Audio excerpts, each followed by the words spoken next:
Hello, and welcome to another edition of the When Hope Calls Aftershow. I am one of your hosts, James Lott Jr., but I could never, ever, ever, ever, ever, ever do this alone.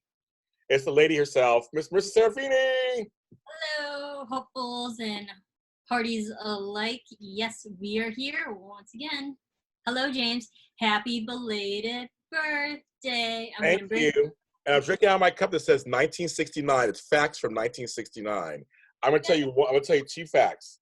The number one song when I was born was sugar, sugar, you could my candy girl, and I've been wanting you. So apparently Archie Sugar Sugar was number one song during when I was born.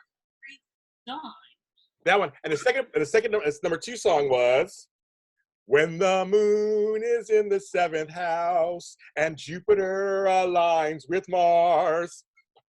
You know that song? Nope. No. With the age of Aquarius. So no, she's young. You older folks up there know that song. No, I'm a Cancer, so no. That's funny, Marisa. That's actually very funny. That's by the Fifth Dimension. It's from the play Hair. Okay, cool. So that was it. So it's kind of fun. And the number one movie was Midnight Cowboy. Okay. Yeah, it was kind of that was a big Oscar winner. It was the first X-rated film to do that. It's kind of weird. And then Barbra Streisand's Hello Dolly.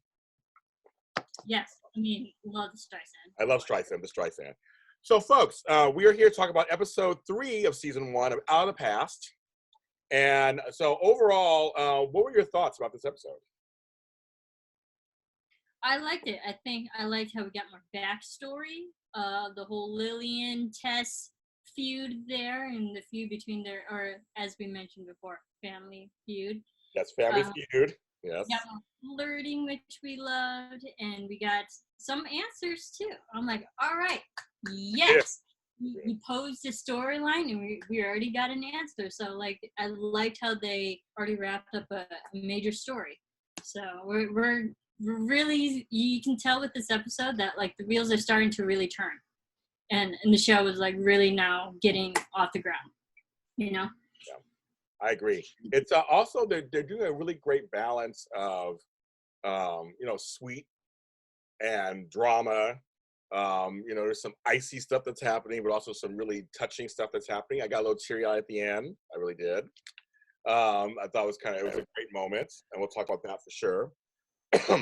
But I mean, I think the show is. I mean, again, I'm just comparing this for now because this is new to When Calls The Heart. This is a spinoff. I'm really realizing they're setting their own identity compared to When Calls. It's a very different show. I mean, I'm really seeing it. And this third episode is starting to really get into that. So I can't wait to see more episodes to see how far it does stand alone. It can stand alone. I mean, it really could stand alone, its own series stand alone.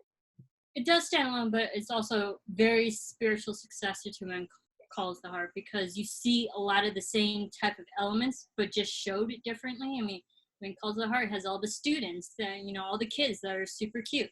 And now this show has the orphanage and all the kids, super cute, So like there are some elements that it's the same concept but executed differently. And I like it too because, like you said, it does make the show very individual, even though it has the same themes and motifs as When Calls the Heart. I agree. I love the cinematography. Again, When Calls the Heart does it too. They do it here with some beautiful shots of the fields, the home, and they're riding the horses. I love the way it looks.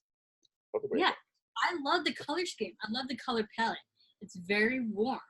Like When Calls the Heart, there are some seasons where it's warm, and then some seasons where it looks more bluish, more colder for some reason. But like I do like the look of this show. It's very warm and saturated. Yes. And in a way, very welcoming. Even though some people might not be welcoming, the atmosphere overall is welcoming. I agree. See, she's production, so she knows this kind of stuff.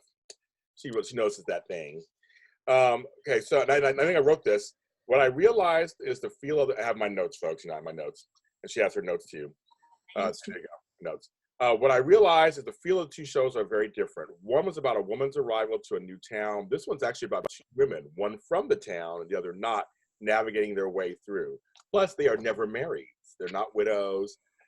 They're not. This town is a whole different feel. I was writing that down. I just noticed that very different feel. Right. So we open with the beautiful shot of I love that home. I want it. I want that home. Like that's one of my type of dream homes because it has a wraparound porch and I'm like already done. Yeah. That like I just need my house to look like that. I don't care what's on the inside. Actually, I do. Well, yeah. But they have a wraparound porch on. I'm all for it. I'm all for it too. All for it too. Vincent needs shoes. So once again, we kind of open with another kid needing something, and what's interesting is I'm noticing a little theme going. Is that when the kids need something, it reminds like Grace a lot of her past, which I love that. And I kind of caught a connection. It's like when something comes up for them, it comes up for her too. And that's what's interesting.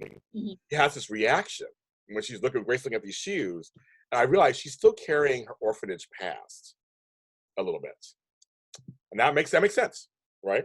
Right, absolutely. And I also have it in my notes that it's like Grace, you know, she's coming into this orphanage and like we know from the past that like she has really brought herself up and like she's hardworking for the reason because she had to support herself in that way.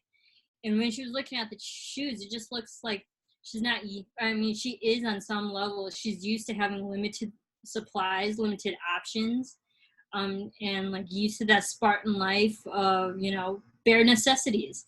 But when you are low on money, but you really need something, you can't afford it, what do you do? You know, and like she had that go get 'em attitude to like, all right, well, Vincent needs shoes, let's do it. I also like when she said, you know, in the orphanage, we didn't complain about such things. So she has that thought, and Lillian's reassuring her, like, well, this is not that kind of orphanage. We're going to do it differently. And I just love that. To me, it's just a sweet, tender moment. Is that she is carrying her past with her a little bit. It's bringing something up for her. But they're going to do it differently. That's what because Lillian came from a different past than she did. That's that. And they're really showing that. This episode, they really showed that several times. But they come together, which is very much the Hallmark, you know, way. But I was like, yeah, it's gonna be okay, girl. We're gonna find some shoes. We're gonna work it out. But it did bring up for her, like, just memories of being in that orphanage. We're learning a little bit each episode what her life was like, and Lillian's life too. We're looking at that too. You can tell the difference between Lillian and Grace, and like they're different upbringings because Lillian at some point in life did have options. She was adopted, like she had a family, she had the means to provide, and all that. So like I think she knew what it's like to be afforded with the stuff that she needs, the necessities. So like just that feeling of like, yeah, I can have this. And so like I think she understood the need of what Vincent wants, because that is a good feeling once you do get it. And I like the differences between Grace and Lillian because, you know, it makes them work well together. It's a good balance. I agree. And we're going. Yes, I agree with that. Okay, so we have Grace on her. This part was so cute. It was so cute. Grace is on her way to Joe's, and look who's behind her on his horse. It's Mr. Chuck. And it was such a cute banter. I love them together, and we've only had a handful of scenes of them together, but you know it's already cute. It's flirty. You know that Chuck has already asked her out, so we're just waiting for that to happen. I like it, you know, and it's like, do I pass you? Do I not? Are you following me? I was cute. It was cute. It was like they're grown-ups. They're being cutesy, and they're grown-up. They're being cutesy, and it's like, oh my god. And it's like I just smiled the whole time. The whole exchange made me smile. You know. Yeah. With them. They're very cute together. But so then Gabe goes out to see Miss Tess and ask her about her Palomino, which I want to see. I love white horses. I want to see the Palomino. I want to see it. They don't show it. And turns out her or Daniel are the ones who, you know, ride the horse. And that, you know, and I love that Tess really does come to his defense. She's just kind of like, no, this doesn't sound right. No, that's her foreman. She trusts him. And I love that she didn't immediately just go to, you know, how it turned out, but I'm glad at first she didn't go that way, because why wouldn't she trust him? She made him a foreman. He worked for a long time. Somebody questioning, that's your first thing you would do, is you would defend your person, wouldn't you? Well, that's the first thing you would do as a good employee or employer. You would defend your good employee to a person that you trust enough to help run your farm and your livestock and all that, and in the position of foreman, which is very big, important position. Yes. Yeah, I think it's very, and also it seems very tough to be on the defense. She's not one to like put up with any crap with anybody. So if someone's already hinting or / accusing of one of her employees, yeah, she's gonna fight back. Yeah, that's true. That's very true. And so she told me, Dan's supposed to go in and see Maggie, the nurse, for his leg. So Gabe's like, okay, I'm going to go do that. And meanwhile, we learn a little bit backstory about Lillian. I feel like every episode we're learning a little more and more. It's like pieces to a puzzle. Like you said, we learned new stuff this week on this episode. Eleanor was the family's housekeeper, so I guess she inherited her, which I thought that makes sense. Yeah, totally. Thank God Eleanor stuck around. Yeah, I was like, so that's good. We still don't know exactly what happened. We got a little more later on. We got a little more. We just still know exactly what happened. We know a little more about it. But Fred is sick, one of the little kids. And she mentions this turkey potato soup. This sounded so good. I was like, oh, that sounds so good right now. Turkey potato soup, that sounds good. Yummy. But they find a little suitcase. They're in the attic trying to find shoes. And they're in the attic, and they find this little small suitcase. And Eleanor's face, I was like, uh-oh. When Eleanor's face. I knew what was in there. She's like, oh, you're going to open that one. You're going to open that can of worms. Go for it. She had that look. She did have that look. I was like, uh-oh. Yeah. And they find a sketchbook. So again, this show loves putting, these shows like putting the women to be very, I guess, artistic, which is kind of cool. In both shows, a writer in one show, sketch person over here. It's very cool. They give them some extra little talent. And not to jump ahead, but that sketch of hers came into play later. Yes, it did. Like, wow, that was kind of like a full circle kind of revealing moment, but which I liked. That was a small detail that became a bigger detail that you wouldn't think of. And that little Miss Mary doll. Yes. Creepy. I don't know. It was a little. I'm not a doll person. I'm not a doll person anyway, but I always think dolls are a little creepy anyway. I'm just like, I like dolls, but I didn't like the creepy porcelain dolls. Nah. I'm more like the soft, fuzzier kind of looking dolls. Not so much a Cabbage Patch or American Girl doll, but like, you know what I mean. There are dolls out there that aren't creepy looking. I know. Okay. Marie Osmond, she had her dolls back in the day. There's two. But they find pics of her family. I love seeing the old pictures, how they do that. But they find one particular picture that literally is the whole episode. This picture is part of the whole episode. Mm-hmm. And that's of little Lillian, and then with the Stewart family. So we see Matthew, the father. We see Miss Tess. We see little Chuck. So her and Chuck, we know they grew up together, so we knew that part. But you see actually them with horses. Very interesting. Right. And it just made me think, I was like, Lillian and Chuck knew each other as kids. They're arguably around the same age, you can tell. And it just made me think, I was like, were they ever a thing?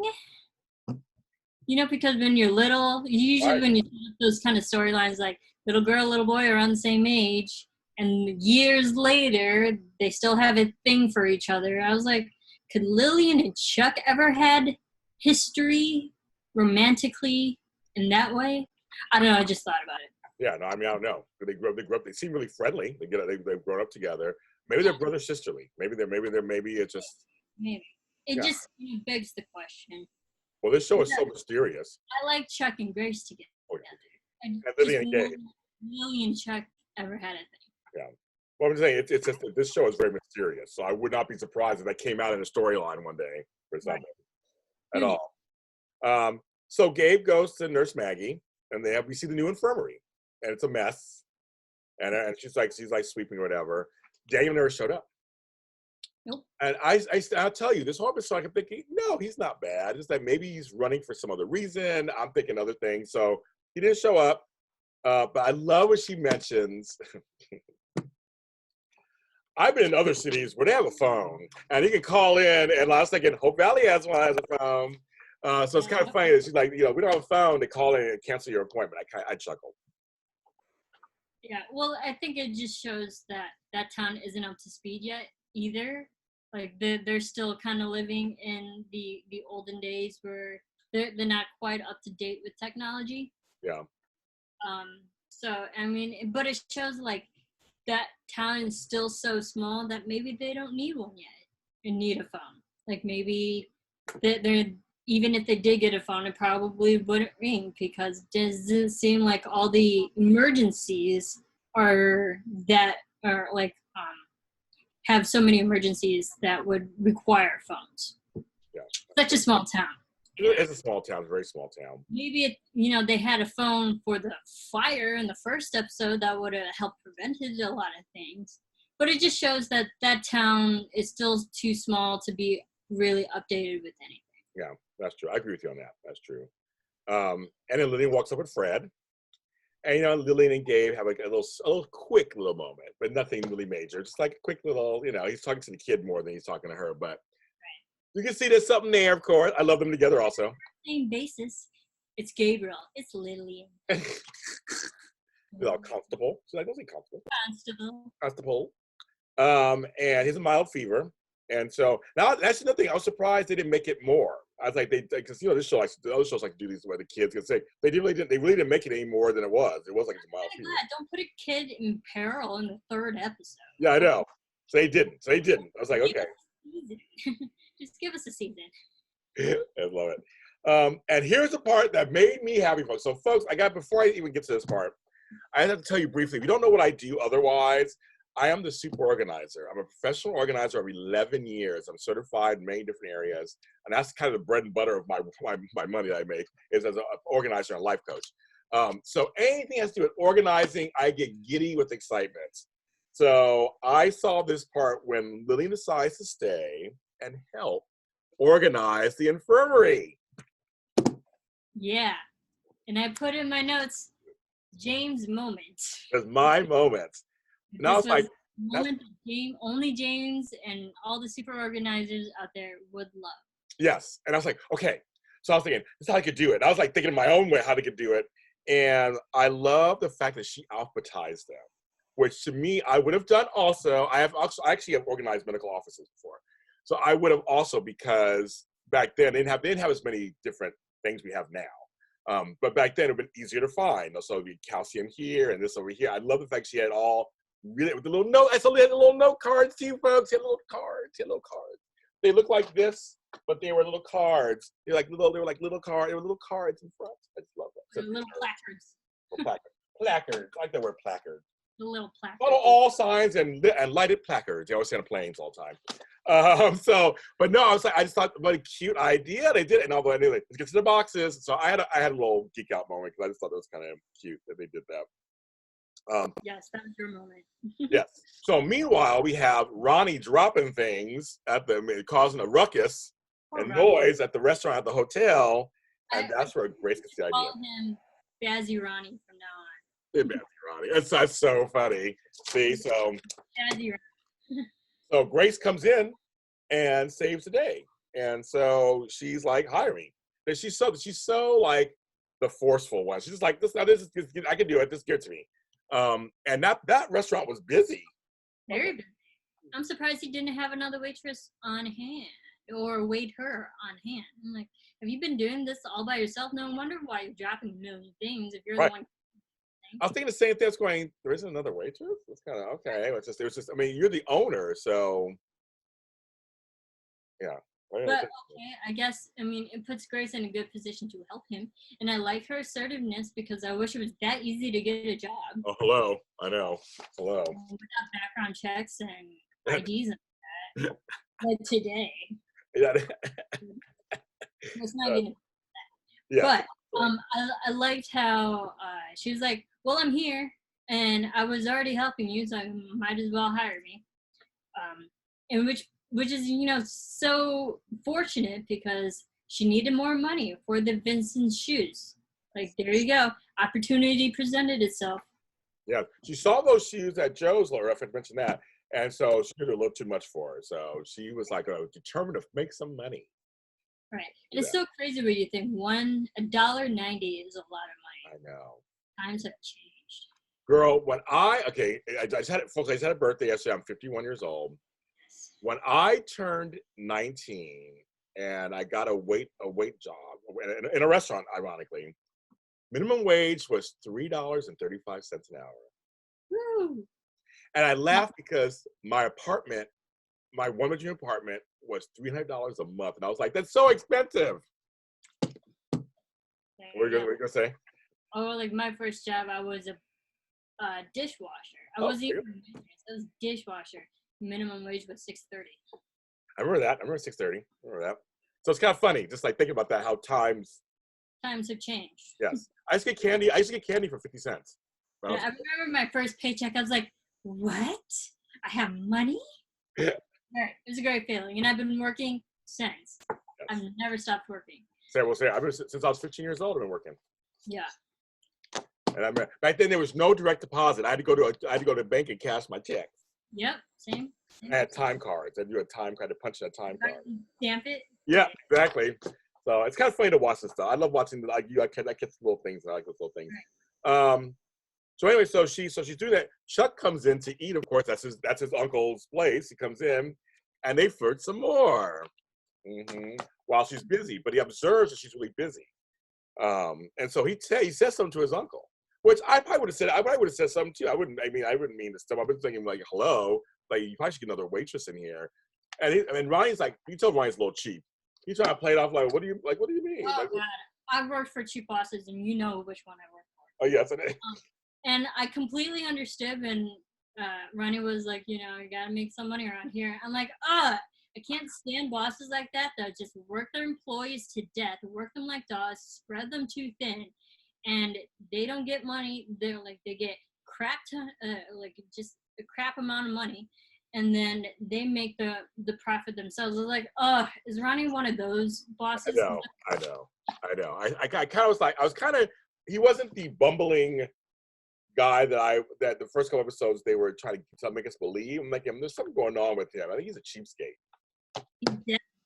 I think he is. But maybe not like him as much as I did before. I mean, he's likable. His personality is likable, but the way that he's running his business, which eventually, if you just keep working your employees to death, then you're not going to have a business. And also, look at that first day, the food wasn't good. I love that Chuck was cute about it. He was cute about it, but like the food was cold, wasn't good. I mean, it's like I'm like, yeah, I worked in restaurants when that happens some days. I remember how that goes. Something was messed up, but I liked how Chuck had the wherewithal to know that she was already stressed, and he's like, "No, my food's fine." Made me like him more. I'm there. So we go back. Oh, go ahead. He took her emotions into check. Yes, he did. So we go back to Tess and Chuck, because Chuck goes back, back to his mom, and he decided to look for Daniel, because he did, he's not. And they go to his house. I love it. They open the door, and there's Gabe, already there. Like, hi, I'm here already. Yeah, what's going on? But it looks like he left. What? He's doing my job. Doing his job. So he was there, and it looked like Daniel left in a hurry. So it's like, okay. They mentioned Littleton. So are they near Colorado? I'm trying to think. I think it's a Littleton, Colorado. Folks at home, tell me. I think it's a Littleton, Colorado. So I'm just thinking, we don't know where they are exactly. So I heard they're out in the West, right, somewhere, but I don't know where. They say Clearwater, Littleton, and I think another town that I can't remember the name right off the top of my head. But they still haven't specified a specific location. Unless they said it in when Calls the Heart. I'm trying to remember during that Christmas episode. They said a specific location of their orphanage. I remember. I should. I know. Oh my God! This next scene, it killed me. Pearl gossiping about Daniel. Oh jeez. And all that stuff. And what's going on there?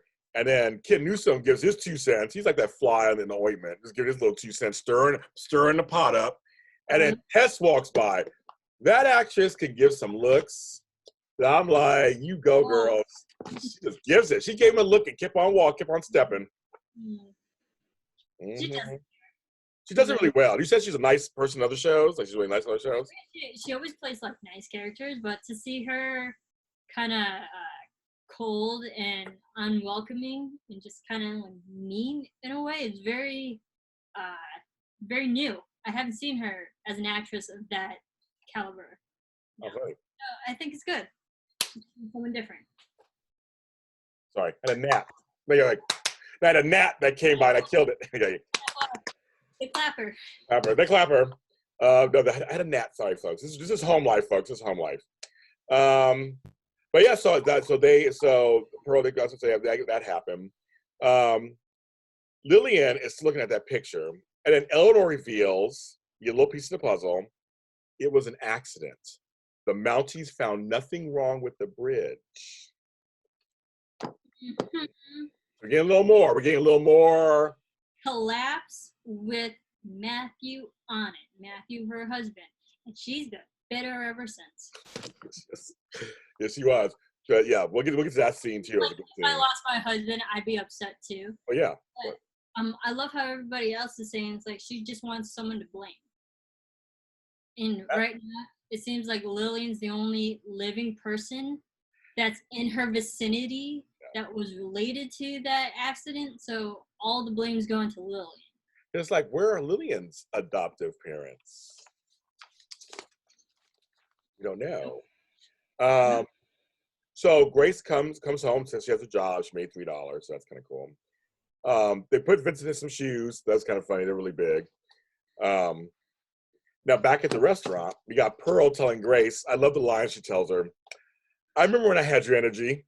Enjoy it now. I started laughing. I said, that's something I would say. I know exactly what she started talking about. I love it because she was running around. Mm-hmm.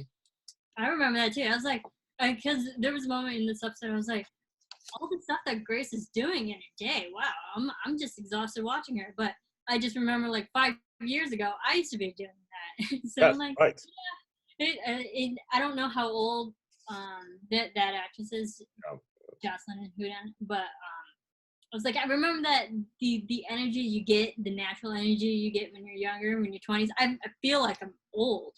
And I'm just saying this. Yeah, I know. And so it's really funny. I used to do 5.5 million things a day and not be tired. Oh yeah. I remember that too. And then they had a little cute moment because the kids are always cute. With Fred saying he didn't want to go to school, he's had a fever, and it's kind of cute. They're like, I still got. We're gonna find that fever and we're gonna get rid of it. I kind of laughed. That was cute. Guess I gotta go back to bed. That was cute. Ronnie and Grace talk. Grace is just like, here's what's going on, and he mentions that Chuck told Ronnie what he had said. Ronnie told Grace what he had said. Although she was like, first of all, he's not my fella, and blah blah blah. She was like quick to the draw on like shutting that down. Yeah. Don't play with my job. She's like, don't play with my job. Right. That's her thing.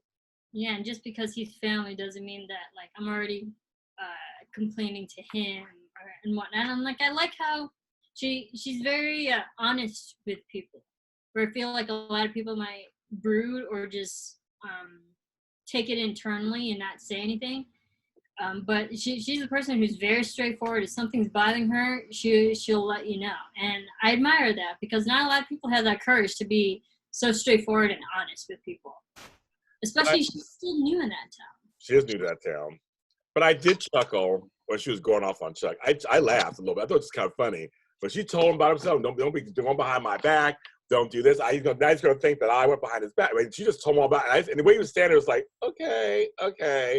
And I started laughing. I was just kind of, to me, this made me laugh. I was like, mm-hmm. And she's like, but she says a line that completely is like, this is her. I don't need anyone to look after me. And later on, she talks to him and apologizes. She talks about how my sister's doing that. She's having to learn to let people be there for her. That's a total orphanage trait, I'm sure. I totally understand that. But I know when she says that, she storms off. And I was chuckling. I wrote that line of going, there's something in that line. That's Grace's, I'm strong, I do it myself. You can't complain. We're learning more about her past. We're learning how she grew up. Well, we know that she had to take care of herself. It was her and her alone. I mean, she never had to ask help, or like she couldn't ask help because there was no one there to help her. So getting help from other people, it's new to her. And she has to remember that people aren't out to get her. It's not a doggy world, Right. doggy dog world for her. So she's still warming up to the fact that like she has to welcome help. And I completely understand. I'm the exact same way. I hate asking people for help. I'll get upset and people will understand. I will get upset, but I still manage to figure it out. And people are like, "Can I help you?" I'm like, "No, I'll figure it out. It's my problem, not yours." No. Y'all never have actually worked with me, but I'm actually that kind of person where like I will learn. If it takes me 5 hours to figure something out, I will do it. Yeah. If that doesn't require me to need to ask someone else. Yeah. Right? So I understand that like if someone was trying to help her without her acknowledgement or approval, yeah, she's gonna get upset. Yeah, I agree with that. I understand that. But she did overreact a little bit. He was trying to be nice. Like, and she admitted that later. But I got you. The intention was there. And after this part too. So I don't know his name. I didn't catch his name. But this guy was all like, "Well, Daniel ain't here, so let me be." I'm paraphrasing, of course. He was kind of like, "Yeah, I want to be a foreman. You know, you need a foreman." And Tess was like, "Oh, you." And she said, "Oh, you work fast. You move quickly." Oh yeah. That guy was trying to get in there. Dude, I know these people too. I think you know what. I know them. I know them too. Yes, I know them too. And I chuckled though. You know, to have the gall to even like, first of all, you don't even know where Daniel is. Right. Just because you don't physically see him doesn't mean he's not out there doing his job, even though we know he wasn't. Right. But like just that to have the gall to be like, "Hey, he's not here anymore, so can I have the job?" Whatever. I'm like, get out of here. That's what Tess basically was saying. She was not having it. She was like, "Yeah, whatever." And then later, he had to talk with Chuck. He's a little salty. Like, well, you know, who she really wants to be the foreman. You know, I try to let, you know, I'm like, that's the son, folks. That's her son. Sorry, he comes first among anybody else. And I mean, you can't compete with that. But I know folks are like that too. Mm-hmm. Trying to make them feel guilty. I had a little side note. So my mother worked at a job, airport police at the airport. And so, they all called her mother. They all kind of called her mother and stuff because she was the oldest one there. And she was very, very well as a airport police dispatcher. She was very well liked, all that stuff. And so then I didn't live here. I was in San Francisco. So I come down maybe 3 or 4 times a year. And when I came in, they got a little jealous of the attention that she was giving me. And I tell them, she's my mother. I'm like, hello, she gave birth to me. And you guys all call her mom and everything, but she's mine, so it's my turn. I had to let them know a little bit. Like, they get a little jealous and stuff. And I'm like, when I'm in town for a few days, yeah, you guys are all dead now. I'm with her now. She's mine. I'm holding on to her. My time. My time with mom. So I do know. Happy birthday to your mama too. Yeah, I know exactly, because they're too. See, on Mother's Day. I was her best Mother's Day present ever. Ever. That's Benita. Anyway, so I saw the guy reminded me of that. Just reminded me of that kind of person who's even a little jealous of the son. And I was like, because you have time with all your vet stuff, and I'm like, he was really snarky. I was just like, oh, okay. And you want to be the foreman? I'm like, she shouldn't choose you. I'm like, I don't want to be a foreman at this point. I don't like him. Fire him. Mm-hmm. So anyway, so back to this part was good too. Okay. We learned. Okay, let's see. I was like, who's texting me? Let me know. Okay. So Tess is still defending Daniel, so which is good. And then Lillian and Chuck went into each other. And I thought it was kind of funny because he's like a little defensive, like, "Are you gonna yell at me too?" And she's like, "For what? Like, what's going on?" And it's like, whatever. But she shows the picture to him. They reminisce a little bit.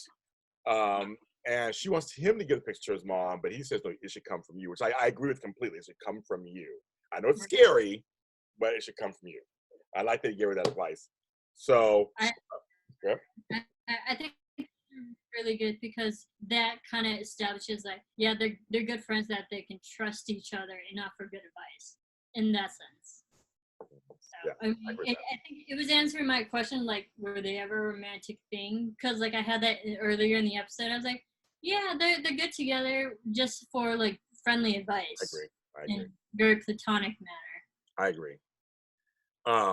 And then Lillian, this scene was very touching, I thought, when Lillian shows, well, she's sitting there with the pictures, and Grace comes up, they're on the porch, and she shows them the one picture, which is them from the orphanage, and Grace, I guess, was so young she doesn't remember the picture being taken, and again, you could just feel. I don't know if I didn't know what word to use. I wrote tension, but it's not really tension. It just felt like it was like a very, just people from two different walks of this feeling two different things. And Grace is feeling, because she's in Lillian's old house, she's in Lillian's town. It's like literally it's just Lillian has the advantage, so to speak.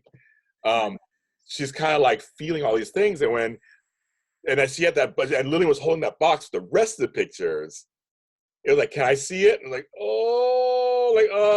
and they both beautifully. Feel bad. Like, I don't want you to feel bad that I had a better upbringing than you did. And I liked how Lillian, that was a very sisterly thing to do, to be aware of how Grace might feel, because some people might not react as well as Grace did. No.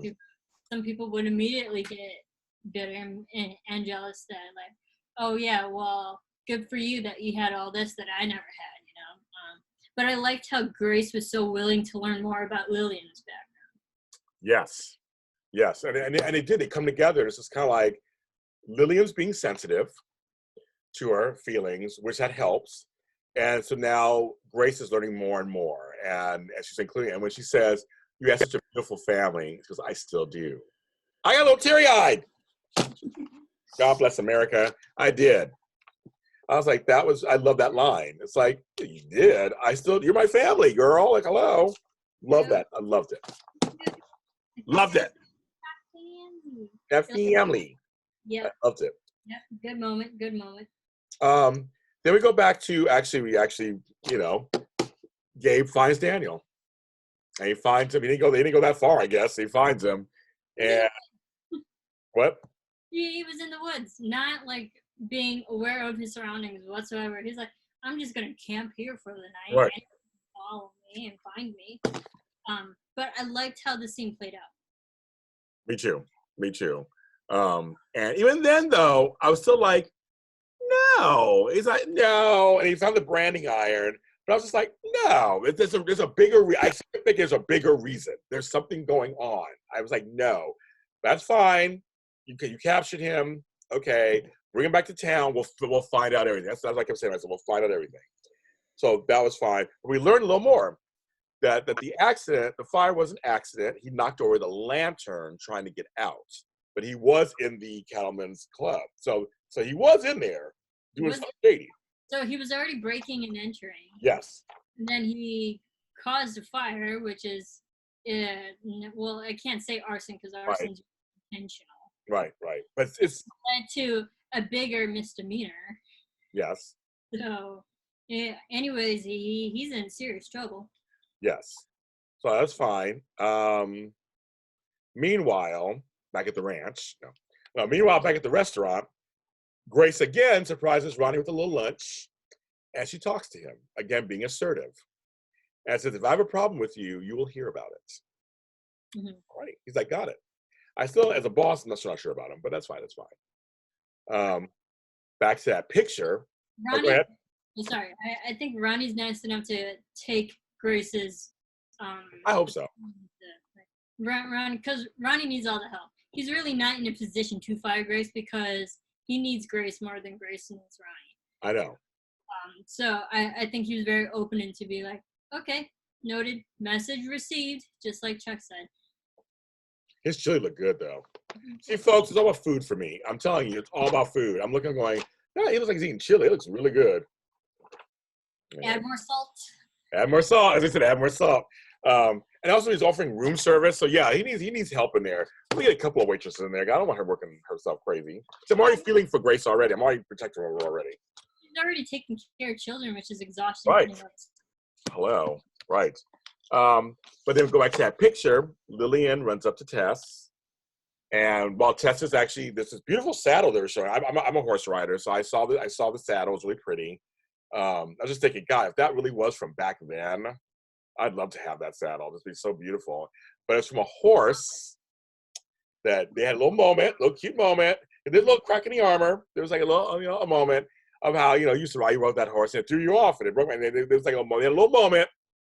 But then she shows you the picture, and you said this a little earlier. I just want you to forget. I haven't forgotten. When I look at this and it reminds me that I lost my husband, Matthew. I was like, oh, it's what a knife in the heart. Right? I'm like, wow. And like, just call me Elsa. I'm frozen. Right. And the problem is, like, Tess won't ever let Lillian forget it either. No. Like, Lillian's not going to forget it. Tess obviously is not going to forget, but it is very unfair on Lillian that you're putting all the blame on her. I know. Or at least the misplaced anger on her. It's crazy. So then, which I thought was kind of fun, the music, I wrote this down, the music, the way they shot it. We have Gabe and Daniel re-entering town on their horses. Daniel, of course, shackled. They're bringing them in. And the whole town starts gathering. Everybody's like, ooh, gossip, what's going on? They start gathering around. Again, I'm still thinking, okay, they're going to bring him in. We got to figure this all out. We're going to see what's going on. He's like, Tess, Ken, bring your branding hours. Meet me at the office. Yeah, You go on, Gabe. I'm just going to say, I loved this scene. This was probably my favorite scene out of the entire episode. Yes, I. You know how much I love mysteries. I know you do. Stories and figuring out who was the culprit. I mean, you know this about me. I mean, yes, heck, I do. CSI. So yeah, it's like I loved the Marissa's moment. Yeah, I love the procedural aspect of it. I was like, yes, we're getting answers, and I think it was just so well done how it was executed too. Like, here's one brand, it looks like this. Here's Daniel's brand, it looks like this. Here's Tess's brand, it looks like this. But Daniel's so clever enough to make it the visual aspect. You're like, whoa. So do you think they did that for real? Like they actually had actual wood box and they did the brand? Do you think, or was that CGI or something? What do you think that was? No, that was probably real. Okay, it looked real to me. It looked real. I mean, I just couldn't tell. Just get an iron hot enough. I'm yeah. To burn wood. Yeah. I loved it. Loved how it was executed. You're like, whoa, wow, how nefarious of Daniel to do that, but also brilliant in that criminal way. Like, I mean, Criminal Minds is my favorite show. Like, I love things like this. This was a great scene. It was. Actually, I enjoyed it too. Actually, I really enjoyed it. And what's interesting, and actually gave people like, a little education too at the same time about branding. But it turned out Daniel not only was stealing from Kid, he was stealing from Tess. Yes. I was like, here's my papers. I was done. Let's not know this, because I feel like Tess is really like up to date with her her farm as well, and I guess not. I guess she trusted Daniel enough to know that he wouldn't be stealing. Wow. I was shocked. I also trust him, also begs the question, like, Tess, how good is your judgment? Or was he just that good? Or, yeah, he was just that good. I'm sure, like, because it seems, that we had that moment where Tess was talking to Daniel and asking him why he would do that. And it seems like he started off as a good employee, but just wanted to get things going on his own. Granted, not a very legal way to do it, but I mean, maybe he's, like you said, maybe he just is that good. I was shocked. I thought they went in that direction. I didn't think they actually made him, and he was like, I just want to make something of myself. And he sounded like he was remorseful a little bit. And I was like, but they're taking him out. I guess that's it. I guess that character's gone. Mm-hmm.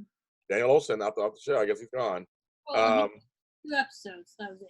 Yeah. Mm-hmm. Good. I guess good for him. And at the end, I will say, when Tess showed the picture to Chuck and she started crying, I started crying a little bit too. I got very teary-eyed. I did. I thought it was a very sweet scene. We saw a softer side of Tess. She just really misses her husband. And the way he was taken was horrible, apparently. Yeah, she does. And it just makes me think that maybe Tess hasn't always been this cold-hearted and hardened woman. I feel like maybe it was after she lost her husband, she put on this exterior that she's, unapproachable, not as likable, but like maybe we don't know what she was like in her past. Maybe she was the most nicest caring person up until the moment she lost her husband. And then I think she just got cold, which is, really sad because we've seen that happen with people. Like the personalities completely change after a traumatic event. And it just makes me think maybe this was the moment or when she was remembering, looking at this picture, remembering like the better times, that like maybe she wasn't always this way. I know. I agree with you. It's not sad. It was a nice moment, and she loves her son, and so as of the scorecard, those two are left from that family, and Lillian is the only one left from her family. Yeah. And you throw in Ronnie because he's a brother, brother-in-law. So there's three stewards, and there's just one Lillian. So I don't know what happened. We don't know what happened to the rest. I mean, everybody, I just don't know what happened. So that's gonna be. I guess they'll let us know maybe. They'll come. Yeah. Right. So as a little cute banter with Lillian and Gabe carrying the food over for him, and he's like, "I have to go feed the prisoner," and he's all cutesy and whatever. It was cute. I thought it was cute. Cute little moment for them too, because they really didn't have any scenes this whole episode, really. So it's kind of nice to see them. Passing through scenes, they're like passing ships. Yeah. But because I felt like this episode was more of a Grace and Chuck episode. I agree. Which is an interesting combination, right? Interesting because he's from the town, she's new to the town, but she's tied to somebody who's from the town. Like, it was a very interesting way. I like it. I like the way he did that. I like that. I like that a lot. I like them. What? I like them together. Yeah, me too. And then, of course, the best part of it all, Grace buys the shoes for Vincent. And they're cute shoes, actually. Yeah. I'm glad it was Grace that bought the shoes. Me too.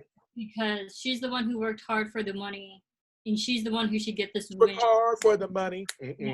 So hard. Sorry. Yeah. But this was her moment. And I think that's really establishing, she really wants to help these children.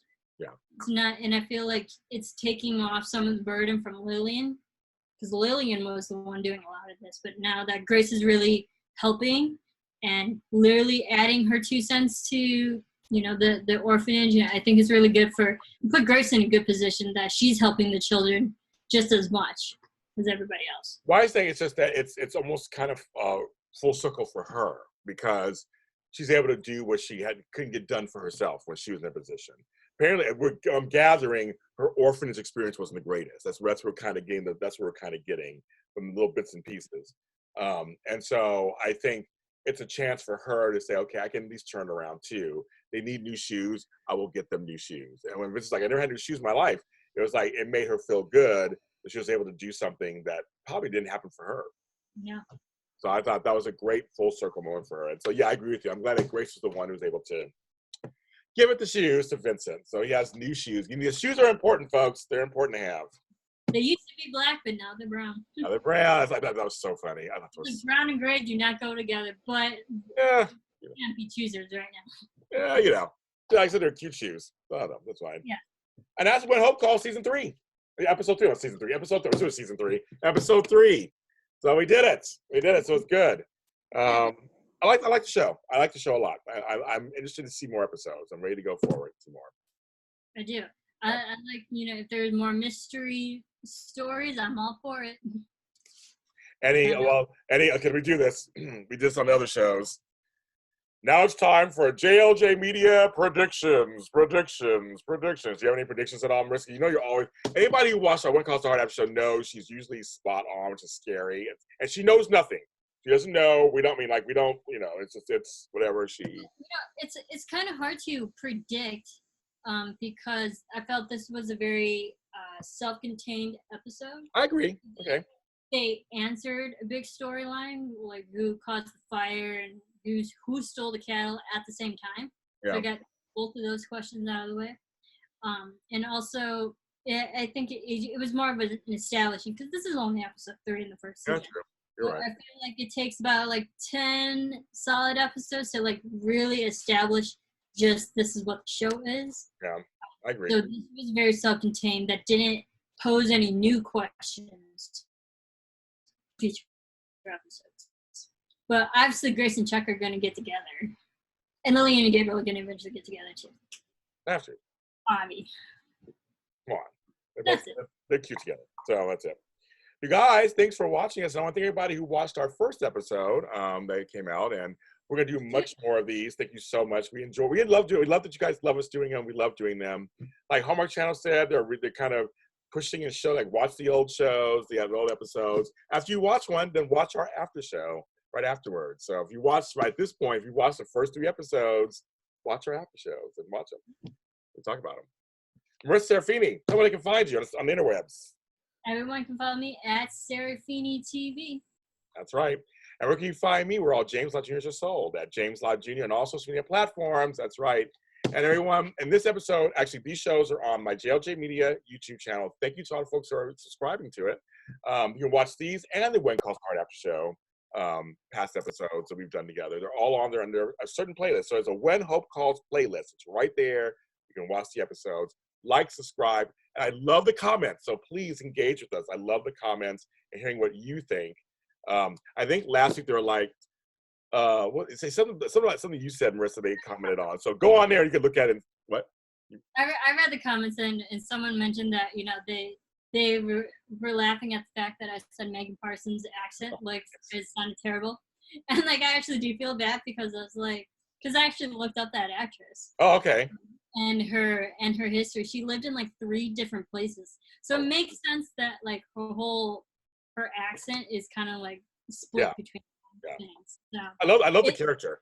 It is technically a real accent, just kind of, you know, with different elements to it. Yes. We really have to read the comments. We do read the comments. We do read the comments. But we're glad. But please keep commenting. Please keep. We love the comments. No matter what they are, we love the comments. And I want to what? Keep the interaction going. Yes, keep it going, folks. All you hopefuls out there, just keep doing it. And everyone, please, please, please stay safe and sane out there during this strange time period. And watch Hallmark.